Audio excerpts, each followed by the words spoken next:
Hello, my friends. Welcome back to another episode of r/Nuclear Revenge, where you come to get your dose of satisfaction by hearing stories about people's lives absolutely crumbling. Okay, guys, so today's episode is just one story. One story. And it's one of the craziest nuclear revenge stories that I've read in a long time. Also, I want you guys to leave your comments down below of what you think of the final outcome, because I want to hear what people think. I hope you stay for the story today, and subscribe for future videos. This post was written by user ThrownAwayBitwin. I, Ryan, have a twin brother named Sebastian, and we've never ever been close. In fact, he made life hell growing up, and my parents didn't help by playing favorites. They'd do things such as getting him better stuff on birthdays, only going to see films that he liked at the cinema, and giving him extra money for housework despite us doing the same amount of work. For our whole childhood, he would always put me down. He would belittle me. He would bully me with his friends at school and break my stuff. My parents would always blame me for the things he did, saying it was my fault. Growing up, the two people I knew to rely on was my older sister Jane, my cousin Kai, and my best friend Isaac, who all knew what an awful person my brother was. I don't know if my parents recognized, but simply ignored it or what. Anyway, cut to when I was 17, and I had my first girlfriend, someone who I loved very much. We didn't have sex because she wanted to wait till her 18th birthday, but it turns out that she was having an affair with my brother behind my back for half the time we were together, and only got caught when it was revealed she was pregnant. I was crushed. She knew how much I hated my brother, and she saw some of the awful things he did to me, and she still went and did that. Cheating is bad enough, but to cheat on me with him out of all people had me livid. I punched him in the face, which resulted in a broken nose and a missing tooth, but according to my parents, I'm the one in the wrong, and now we have to help this girl who's carrying my brother's child and have to support them. My brother then comes out and said that he has no intention of being a father, and he told my girlfriend to get an abortion. She then ran out of town, and I never saw her again. I don't know if she kept the baby or not.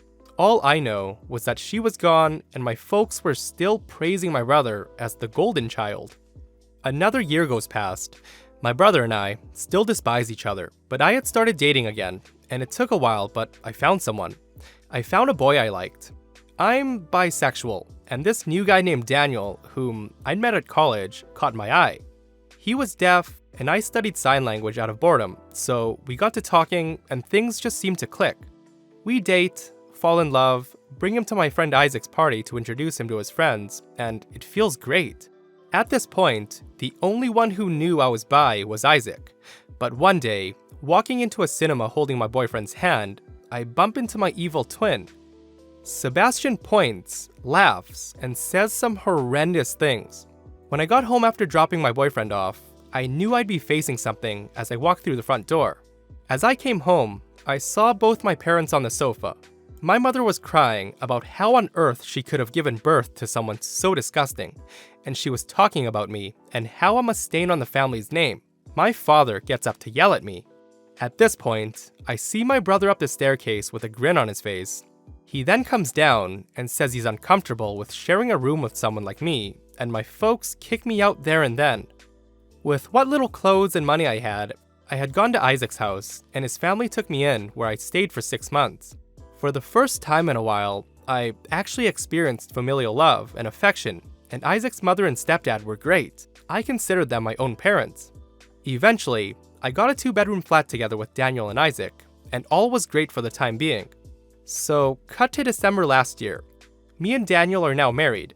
Isaac was the best man, my sister and cousin Kai walked me down the aisle. I also have a brilliant job in graphic design, have our own house by the sea, and life has never been better. One day, however, I got a call from my sister that my brother was in the hospital. I hadn't thought about him much over the 9-year period since I was kicked out, but being reminded of his existence brought up a lot of painful memories for me. I was told by my sister that Sebastian wanted to see me and that it was urgent, so I went to the hospital he was in and met my sister outside the front entrance. I asked her what this was about, but she doesn't tell me. She says I need to ask my twin brother. So I go to the room where my brother is, and I find my parents at his bedside, and my folks actually look happy to see me. That's funny. They looked at me lovingly, as if what they did to me hadn't happened at all, and my brother Sebastian was so relieved to see me. It's safe to say something was off. Eventually, I ask what's going on, and why I was even brought there, to which my brother tells the family to leave us alone.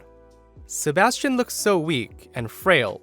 He's not the guy he was before that used to intimidate me so much. He told me he was dying from kidney failure, and has been for the past few years, and it's gotten to the point where he doesn't have much time left. I knew immediately where this was going. He then said that he always regretted that we never got along, at which point I told him, no. He looked confused and said, no what? I simply told him that I wasn't going to donate my kidney to save him. The look on his face said it all. His world was crumbling around him.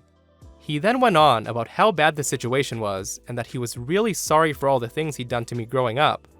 I told him that I just wanted a brother growing up that cared and loved me and who wouldn't try to break me every day for 18 years. He then called in our mom and dad and told them that I wasn't going to give up my kidney. They then started to spout off that I owed them for my existence and that I have a duty to look after my family. Excuse me? What family? Did they seem to forget that I was basically disowned for coming out bi?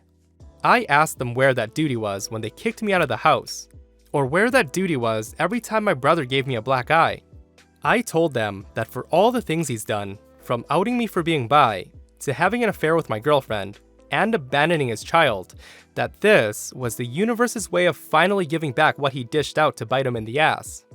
I then turned around and walked out of the room, and that was the last time I ever saw Sebastian again. Not sure why they'd want a kidney from someone who was a stain on the family anyway. I walked past my sister, who gave me a look. I gave her a look back, to which she then said, I understand. After leaving the hospital, I felt as if a great weight had been taken off my shoulders. I went home and never looked back, pleased with my decision. Last week, I get a call from my sister to inform me that Sebastian had passed away. She asked if I was okay, and I said that I didn't really feel anything, but in all honesty, I was 100% okay. She said she understood to a degree, as Sebastian hadn't been that kind to her over the years either. The next day, I was getting calls and text messages from family members, whom I hadn't spoken to in years, telling me that I'm going to hell for being a bad son, being a bad brother, and for being a walking sin. This makes me second guess my choice of not giving my brother my kidney. Even in death, he's making things harder for me. I did wonder if I was a bad person, and if I made the wrong decision, but I knew that if I was in his position, I would have been left for dead. Screw him. Other bits of information that may clear things up. 1. His renal failure was from living a hardcore lifestyle of drugs and alcohol. 2. My folks and sister did get themselves tested to see if they're matches, and none of them were. 3. I disowned them from being family years ago, apart from Jane. So when I got married, I took my husband's last name and hyphened it with Isaac's last name, to which his folks were very pleased about. 4. Kai's folks and my dad's brother have actually called to see how I'm doing, and say they don't judge me for what happened. Others, however, have continued to harass me, whom I've now blocked. 5. If he'd been a good brother throughout my life, I'd have done it without a second thought. I'd have done the same for Jane, Kai, Isaac, and my husband, but I felt he didn't deserve it. 6. It's unlikely I'll ever see my parents again, and I'll make sure my children will never meet them. My revenge to them is that I'll be a better parent than they ever were. Wow. Guys, what an insane revenge. OP is 100% correct though. I'm pretty sure if he was in the same position of his brother Sebastian, there's no telling what the parents might have done. There's a good chance that his brother may have refused to donate his kidney as well, and his parents may have supported that decision. It's unfortunate that they couldn't find a match from another donor, and that Sebastian suffered the fate he did, but hey, some people do get what's coming to them. Unfreaking real. Let me know what you guys think. Do you think the revenge was well deserved? Do you think OP did the right thing? And what would you do if you were in this exact position? I'd love to hear your thoughts and comments on this incredible story. And remember, blood does not mean family. And that's it for today's episode of r/nuclear revenge. If you guys enjoyed this story, be sure to leave a comment and a thumbs up. If you aren't subscribed, please hit that subscribe button and I'll send a puppy to your house. Because after hearing this story, a lot of us could use a puppy. See you guys in the next one.